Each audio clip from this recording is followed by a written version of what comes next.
প্রহরী অ্যাপের মাধ্যমে পপআপ নোটিফিকেশন পাওয়া যাচ্ছে না। এটি আসলে সবসময় প্রহরী অ্যাপের একদিকের সমস্যা নয়।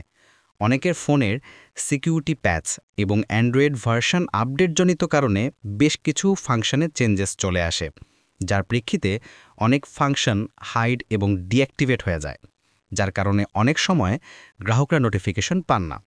রিয়েলমি ফোনে যদি পপআপ নোটিফিকেশন না পাওয়া যায়, সেক্ষেত্রে যে ফাংশনগুলো দেখতে হবে সেটার জন্য প্রহরী অ্যাপ চাপ দিয়ে ধরে রাখতে হবে। তো আমরা একটু চাপ দিয়ে ধরে রাখছি। অ্যাপ ইনফোতে যাব। এখান থেকে ফার্স্ট অফ অল নোটিফিকেশন ট্রুগলটা ওপেন আছে কিনা এটা খেয়াল রাখতে হবে। এটা যদি বন্ধ থাকে অবশ্যই ওপেন করে দিতে হবে।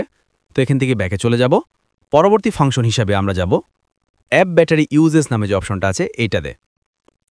বাই ডিফল্ট এটা অপটিমাইজ থাকে, এটা অবশ্যই আনরেস্ট্রিক্টেড করে দিতে হবে।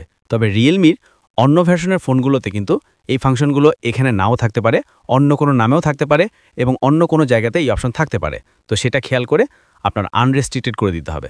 এরপর এখান থেকে ব্যাক দিয়ে বের হয়ে নতুন করে লগ ইন করলেই নোটিফিকেশন প্রপারলি পাওয়া যাবে।